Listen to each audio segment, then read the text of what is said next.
Welcome to Distressed to Joyful, Bailey's Way. I'm your host, Bailey Raber, here to enlighten you and the rest of the world about one of the most misunderstood mental disorders out there, bipolar disorder. Each week, we're going to learn more about my personal journey with the disorder while leaving you enriched with new information on how you can help better yourself as well as those around you.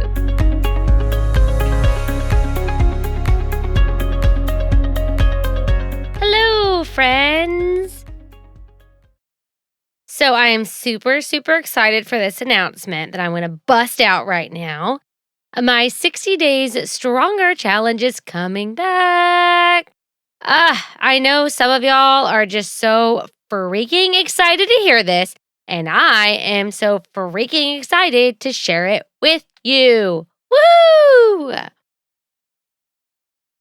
For those of you who don't know, my 60 Days Stronger Challenge is a challenge that I started back at the end of 2020, and it's kind of exploded since then. So basically what it is, oh my gosh, I have to start out. You guys have heard of 75 Hard, right?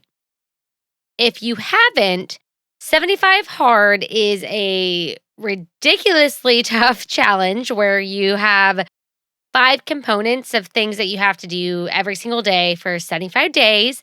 And if you don't do it for one of the days, then that means you messed up and you have to start all over again.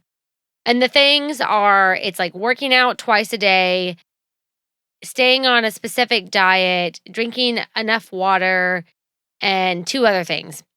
But what I did not agree with 75 Hard is the fact that if you messed up and you didn't do everything on one of the days, you had to start all over again.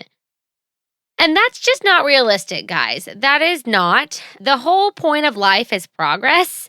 And so if you have to start over when you mess up, when you do something, how likely are you to actually start over and try again? Especially when it comes to weight loss and fitness. I know from experience that I stopped and started over so many times, but every time it was a different program, a different method, because I figured if I couldn't do it the first time, then it doesn't work for me. I created something that worked for me as a challenge back then at the end of 2020. I kind of needed help getting back into a routine. I'm sure you, as well as many others, we all kind of got fucked when it comes to routines in 2020, like all of us, because that's when the pandemic hit and life was just a disaster, right? My 60 Days Stronger Challenge is 60 days of trying to complete 5 tasks every single day. I was almost going to say simple tasks, but they're not always simple. So the 5 tasks are drinking at least half of your ounces in body weight of water. That probably sounded a little confusing. So like if you weigh 200 pounds, then you need to drink 100 ounces of water a day or a gallon, whichever one comes first. And then exercise for at least 1 hour a day. Read 10 pages in a self-development book. Stay on a healthy eating plan. So it doesn't necessarily have to be a diet. I don't believe in diets. I believe in lifestyles. So just making sure that you're moving towards a healthy lifestyle that works for you, whether that be vegetarian, pescatarian, making sure you're eating enough fruits and vegetables every day, whatever the case might be. And then the final thing is to write down gratitude. So 3 to 5 things that you're thankful for each day. The 5 categories, which I should have just said this up front, it's hydration, exercise, meal plan, gratitude, and self-development. So that's kind of like the 5 names of these categories. And what was really cool is my friend Lauren, I shared all of this with her. So my friend Lauren Parks, she actually did the 75 Hard, and that's where I got the idea of creating a better concept that's a lot more friendly for all. I wouldn't say better. I'm going to retract that. It's not a better concept. It's just a more beginner-friendly concept is what it is. It allows anybody at any point in their journey to just hop on and try it with us. But it wasn't meant to be a huge thing at first. I literally just asked my friend Lauren if she wanted me to share it with her, and she did. And then she told her friend Kirsten, and Kirsten was like, "Oh my God, this is amazing. Can I share it on my TikTok?" And it just became a humongous thing because Kirsten has like 1 million TikTok followers. So it exploded massively, and it was just really, really cool. I've done, I think, 4 rounds of it. I took a break for a while, and so now we're back for another round. There's a whole support group. We have a Facebook group. There are prizes involved. Ooh, prizes, everybody's favorite. Some of which were donated by Shannon, some of which were donated by Barbara, and some of which are created by me. It's really, really fun. Really, really fun. You should totally get involved. The link will be coming out soon. I will make sure to put them in this show note episode when it does arrive. And you know what? You should just follow Distress to Joyful _ Bailey's Way on Instagram or sign up on the contact page at my website to receive emails from me so that you won't miss the sign up because you want to be part of this. You do. You really, really do. It's really fun. Huge support group. It's awesome. Okay, enough about that. Let's just jump into today's episode. The title is That's Not Me. That's Bipolar Disorder. And let me just start by saying that everyone is different and bipolar disorder is very complex. Not everybody will experience their disorder in the same way as the next person, even if 2 people have the same diagnosis.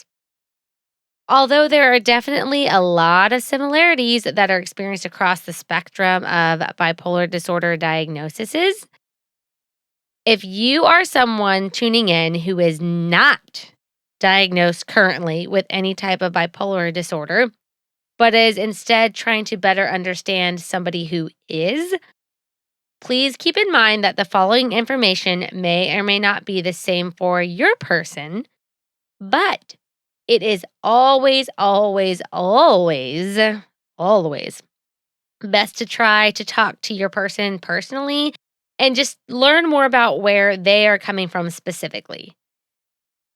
That is, if they are in a good mental place to do so. That last part, if they're in a good mental place to do so, guys, that's really important.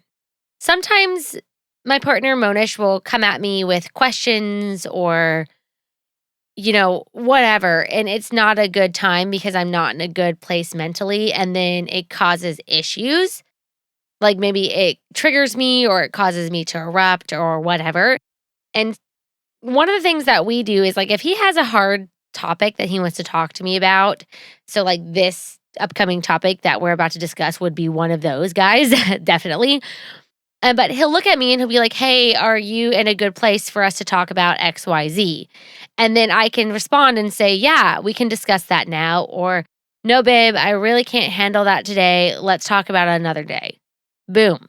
And he fully knows that whatever my response is, he has to go with. And so while he might want to talk about whatever it is right now, if I can't handle it mentally, we have learned that it's best to not have that conversation right now. It's not going to go the way he wants it to. It's going to end up just not pleasant for both of us. And so that's just one thing that he and I do with each other as partners that you may want to consider with your partner, even if they don't have bipolar disorder. I mean, mental health check ins are very important for everybody on this earth. Seriously, everybody. We all need mental health check ins, and it is okay to ask somebody if they can handle a heavy conversation. And it's also okay for them to say, "No, I cannot do this right now." All right, moving on. Recently, my wonderful partner, whose name I just mentioned, which is once again Monish, did some research after an argument that we had gotten into because he didn't fully understand why I was being, well, for lack of better terms, such an asshole to him for no goddamn reason. So, a little backstory on Monish. He grew up in a very healthy environment with parents who not only love him dearly, but who also raised him in a way that allowed him to be able to think for himself. And most importantly, they taught him that mistakes happen. It's okay to mess up, but you've got to own up to your mistakes, apologize where necessary, and come up with solutions to avoid making the same mistakes again. I hope some of y'all's mouths just dropped when I was describing his family because they are seriously such amazing people. Such amazing people. And I tell him all the time that I wish I would have grown up in a household like his, where loving each other was the most important thing of all.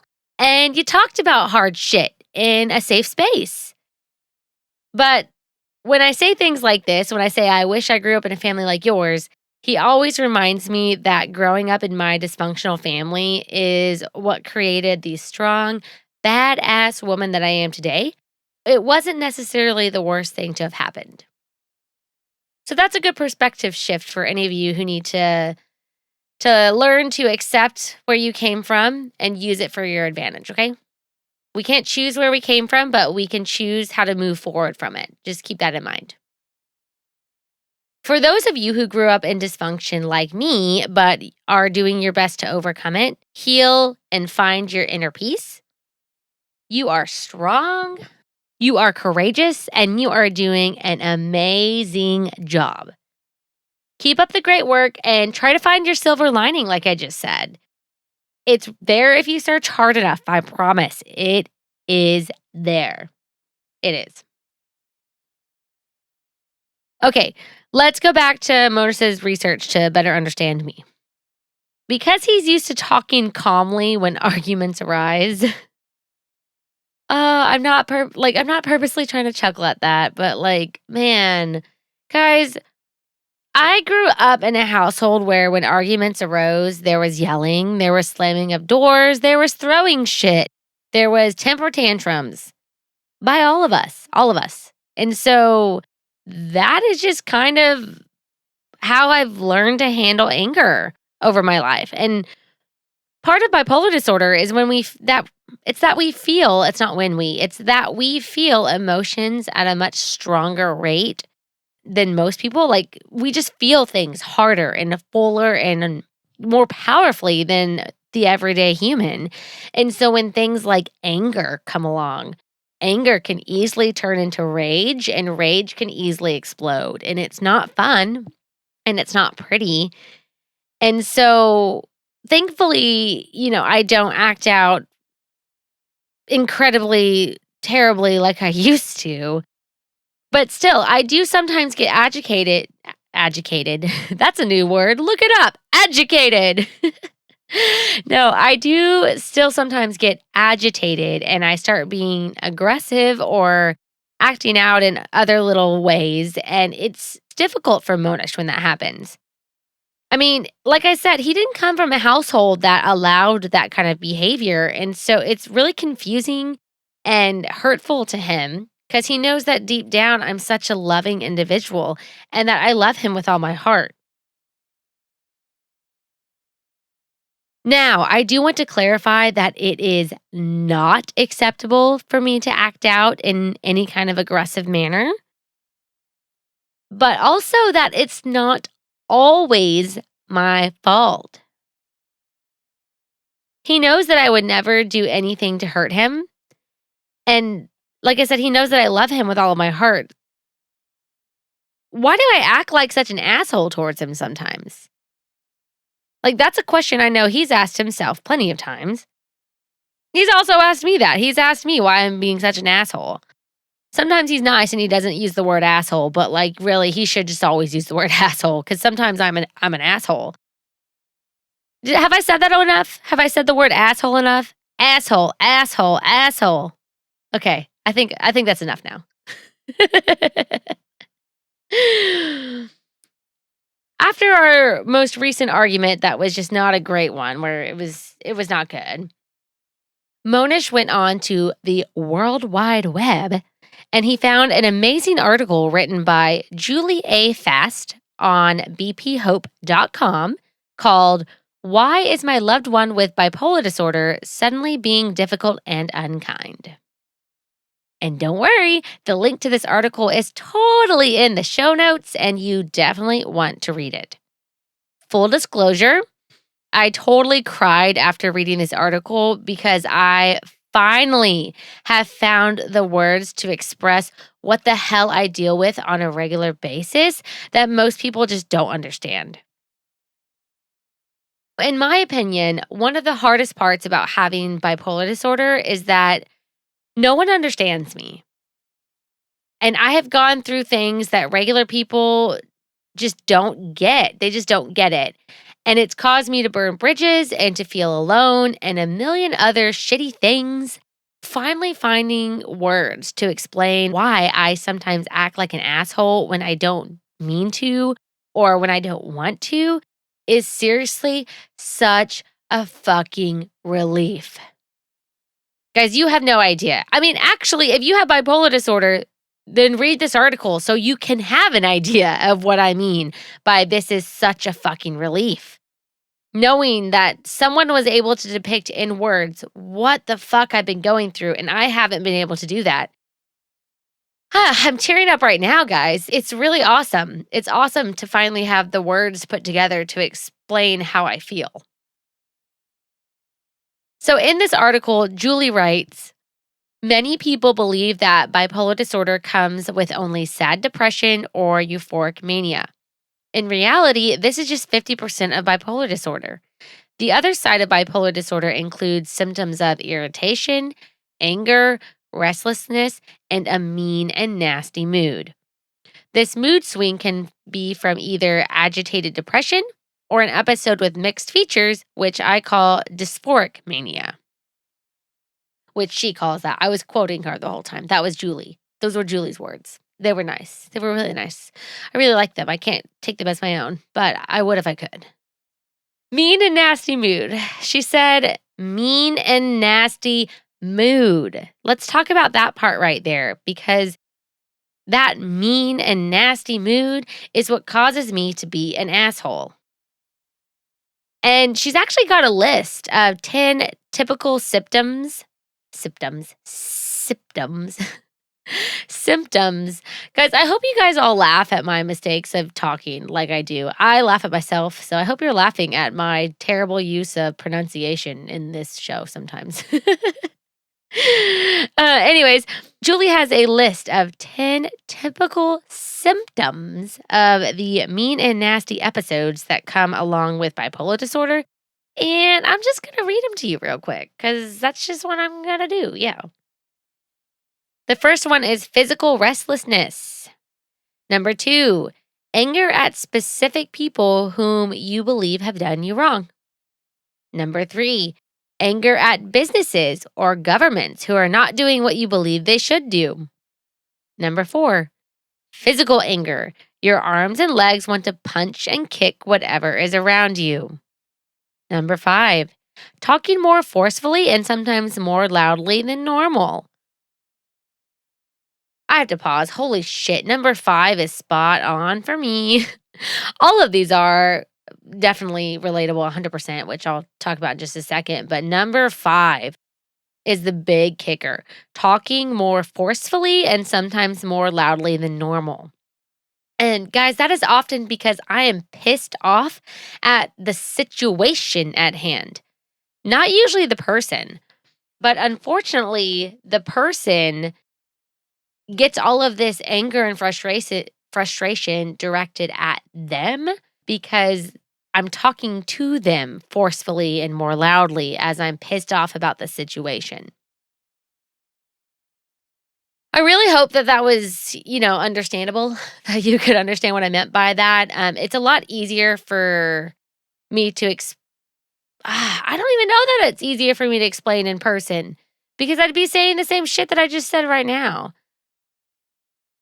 I mean, if you don't get it, let me know. If you don't really understand how that works, let me know, and I'll see if I can find another way to make that make sense. But yeah, when you're mad at a situation and you are angry at that, and you're talking angry and loud because of that, but you're talking to someone about it, all of that anger is directed at them, which Monish has learned not to take personally anymore. He used to when we first started dating, but he's learned that that's just a symptom. That's just one of the things that occurs, and it has nothing to do with him. So he's learned not to let it affect him. Number 6, a marked increase in cussing and language that you would not normally use in a normal conversation. Yo, I cuss a lot on a regular basis, so so I don't know about that one, but sorry, that's just funny for me as a individual personally, because y'all hear me? I just said asshole like 17 million times in a row. Like, okay. Number 7, blaming everybody except yourself for how you feel.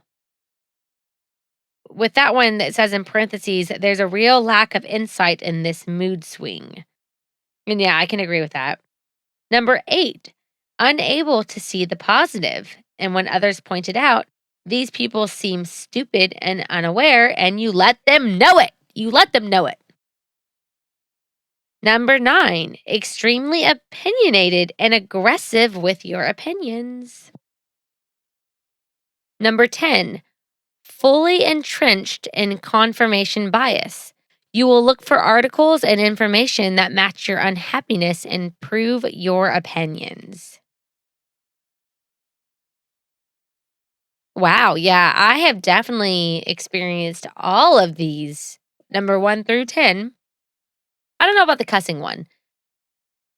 I mean, okay, yeah, the cussing one I have because if I'm mad, the cuss words are more frequent than they are on a normal basis. So, can you imagine? Like, instead of saying asshole 17 million times, I'll probably say it like 34 million times. Yeah, that's what happens.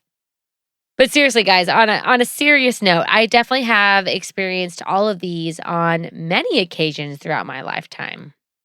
Many, many occasions. And the most important thing to understand about these episodes, y'all, is that we are not doing them on purpose. We're not. When I am so angry that I just want to punch something and kick something, which, oh God, guys, that is not a fun feeling. It is not fun to feel so angry that you want to break shit. Like, that is an awful feeling. And when it happens, I'm not doing it on purpose. I can feel the rage through my body, and I have to get that energy out of me somehow, which is why I break shit. And I mean, I used to do that a lot when I was younger and even in my earlier 20s. And even now, on occasion, rare occasion, it'll still happen, but I don't purposely do it. I don't. So, again, from the article that Julia writes, she says people with bipolar disorder get mean and nasty during agitated downswings or dysphoric manias because this is a symptom of bipolar disorder. It is not okay, and it does not mean that we get to go around yelling and abusing people, but it is important to know that we are not doing this on purpose. So, y'all, being able to understand that this is a symptom, that acting out in these terrible ways in numbers 1 through 10 that I listed, which, again, you can go read them on the article from the show notes if you want to actually physically be able to read all 10 of them. They are a symptom. They are symptoms. They're symptoms. But let's all be very clear on something that there is a fine line between the occasional mean and nasty outbursts and constant emotional abuse. There's a fine line between those two things. Because if I were to get so angry on a regular basis where I was wanting to punch and kick and break shit on a regular basis, which I'm not, by the way. Full disclosure, I am not. It is very rare when it happens nowadays.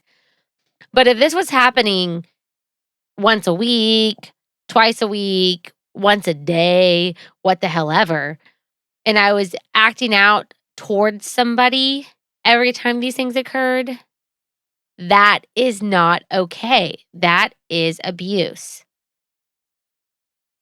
So, while it's very, very important to understand that we don't mean to act out in these ways, it's also important for the person with bipolar disorder, like me, hello, me right here, me, to understand that it's not acceptable and I need to own up for my actions. Like, I need to own up for what the fuck I did. If I broke something, especially if it wasn't mine, I need to own up for it. I need to apologize when I've been mean and nasty towards Monish and let him know that XYZ, if I can express my feelings behind it, which often I can't, but if I can express it, then I need to. But if not, I need to apologize and also give him the space to accept my apology and heal from it on his own. I can't just say, I'm so sorry about that, Moni. I'm so sorry. And then expect him to just be cool with me. Like, that's not an apology. That's not an apology. And I'm not giving him the time and the space that he needs to heal. So, again, while it's important for our partners and our loved ones to understand that these are symptoms, at the same time, we need to own up for our mistakes and apologize where we fucked up. It really makes life so much easier. It's hard at first. It is super hard to learn how to apologize in a proper way. And I actually read a book about it called Why Won't You Apologize by Harriet Lerner, and you should totally read it too. Put it in the show notes. It's fucking awesome. It taught me a lot. But besides that, it's important to apologize when I've messed up and also give the person space to heal. I can bounce back quickly because I grew up in a dysfunctional environment. Dysfunction, you're forced to bounce back quickly. Somebody does something shitty to you and they say sorry, and then now you're expected to smile pretty at dinner with the family at the church function or whatever. Like, that's just what's expected. So for me, if Moni, upsets me, I can bounce back very, very quickly, but I can't expect that out of him. And I don't know if I ever mentioned this. Moni is short for Monish. So if I flop around those two words, Moni and Monish, both of that is the same person. And that is my wonderful partner. So just a little FYI, y'all. Something else that I do want to point out too is that whenever an outburst does occur for me, an outburst is any of those 1 through 10 items that I just, happily read out to you guys. Happily. That's not the correct word. Anyways, you know what I meant. All of those fun behaviors. When any of those outbursts occur, I always feel really, really awful once I come out of it. Like, I feel bad for whatever I did. And like I said, I used to just try to brush it off and act like nothing happened because that's what everybody in my family did. But as I've become more self aware and involved with learning and growing and doing better, I have made it a point to take ownership of my actions and apologize for the outbursts. So I will say, though, that my relationship with Monish has changed significantly since he found this article and was better able to understand that I don't mean to be an asshole sometimes. Used to, it would take him a really good while for my apologies to settle in. But like I said, you have to give him time, right? So I have to give him time and the space to heal on his own. But sometimes he would even get mad at me for being an asshole. But now that we've both been able to have the words to fully express that this is not on purpose, that this is just symptom and this is just things that occur and I act out because of bipolar disorder, we are able to mend these outbursts a bit quicker and definitely a lot easier. Oh my gosh. And I know it still hurts him when these things happen, but he doesn't take it as personally as he used to because he knows that I'm not trying to attack him, that I'm not out to get him, that I'm not trying to hurt him. He knows these things. He knows these things in a way that he didn't know them before. And literally, that's what understanding bipolar disorder via this article by Julie A. Fast has helped him and helped us. It's that he doesn't take things as personal anymore because he can truly understand that I'm never out to attack him. It's just part of the disorder. That's just all it is. So, seriously, guys, you need to go on and read this article and share it with anyone and everyone that you know who has bipolar disorder or who loves someone with bipolar disorder or who has a child or a parent or who the fuck ever who has bipolar disorder. Because, guys, this author, that's a hard word. This author even even offers ways that you can learn to help yourself and overcome some of these mean and nasty moods before they even begin. It's super, super helpful, y'all. Super helpful. So go check it out. Ooh, ooh, ooh. And one last thing that I need to share with you before we end this episode is something that I came up with to help remind Monish that when these mean and nasty episodes occur, that that's not me. That's bipolar disorder being an asshole to him. We are all humans, I think. Are there any aliens listening right now? I mean, I don't really know, but just kidding. So, because we're humans, we all need reminders for all the things in life, right? Like we need reminders for what to buy at the grocery store and reminders to remember everybody's birthdays. Oh my God. And to make sure that you don't miss your doctor's appointments or an important meeting or what the hell ever, right? All kinds of reminders. What I did is I made these little posters. So I just had some colored paper and I wrote on these colored paper in really big letters, "That's not Bailey, that's bipolar disorder." And I made 3 of them, and one of them is in our bedroom, one of them is in our second room that we call it the black hole because the TV's in there, my sewing stuff's in there, his work stuff's in there. We just spend a lot of time in there. We get sucked in like a black hole. And then the other place that I hung up one of these little posters is in the kitchen. The point of these posters is for Moni to be reminded that if I'm having a mean and nasty mood and he can look over and see like that's not Bailey. That's bipolar disorder. That is bipolar disorder taking over her emotions right now and I just need to give her space or whatever, you know what I mean? Because he's even told me, and guys, this is crazy hearing from another person who spends so much time with me. I've never heard this in my life before Monish, but Monish has told me, he's looked at me and said, "You know, sometimes when you have outbursts, it's really hard for me because I forget that you have bipolar disorder. Sometimes things are going so good and you're so balanced on, the scale of balanced." Yeah. I don't know if the word is scale, but it's not spectrum, but like, there's the highs and the lows, and then there's like the balance in between. And sometimes, guys, I'll admit, sometimes I will be super balanced for a very long time. And so when these outbursts happen, it makes sense that Monish forget that I have bipolar 2 disorder. And so with that, I mean, I think him forgetting because, like, oh, things are so great. And then wham, he's hit with something and he's like, oh my God, what the fuck? And then it just kind of shocks him. And then he forgets to not take things so personally because he forgot about bipolar disorder.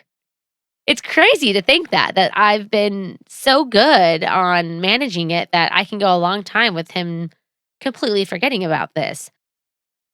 But that's why we have those posters, y'all. It's a daily reminder. Anytime he looks over and sees one, it's a reminder to him that I have bipolar disorder.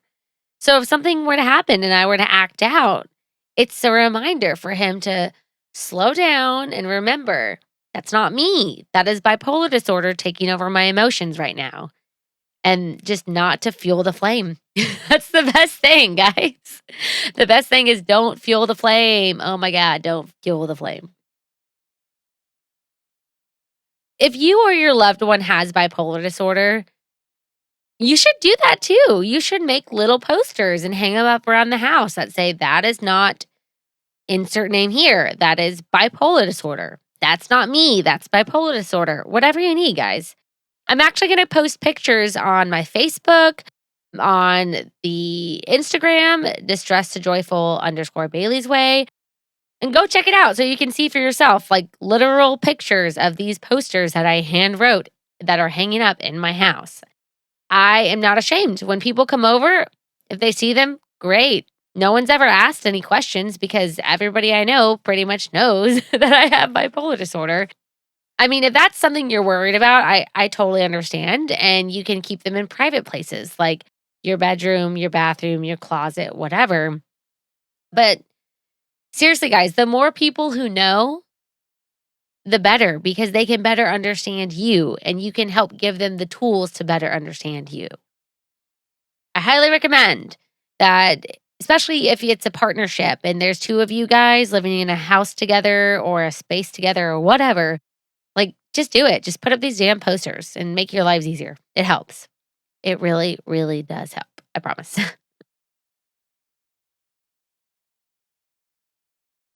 Alrighty, guys. So now it is time for What a Weirdo!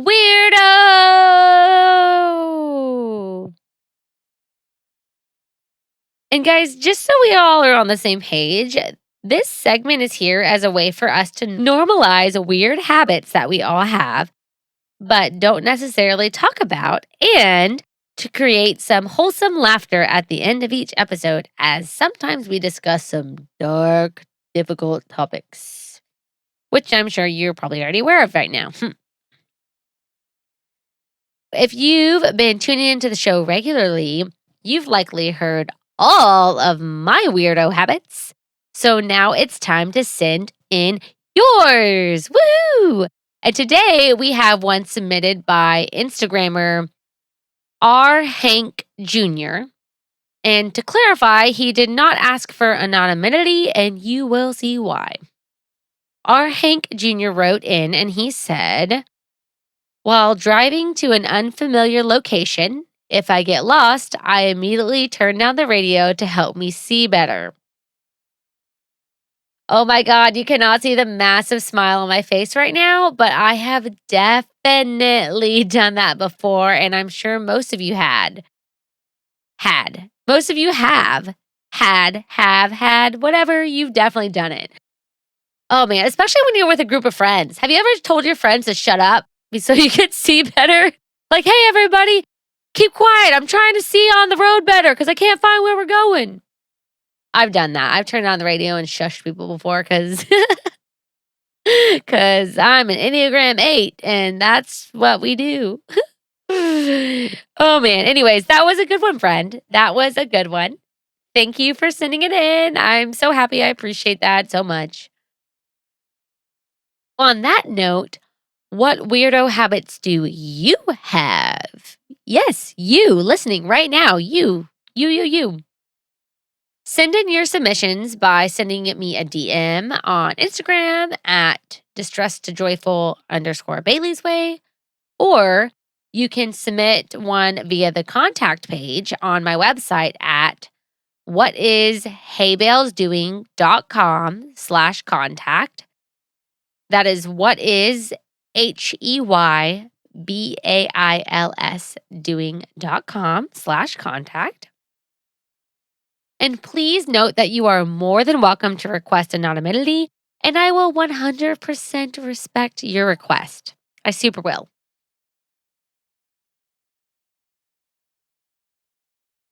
All right, so in next episode, we are going to discuss how gratitude changed my life. This is a super important episode for just about anybody who is living and breathing, but especially for anyone who deals with depression on a regular basis. Guys, I am proud to say that I have almost eliminated my depression completely. And I'm super excited to talk to you about gratitude and how that has played a key role in that. Yes. Thank you for tuning in and listening to the show. If you enjoy this episode and if you listen on iTunes, you should just leave your girl a review. Pretty please and thank you.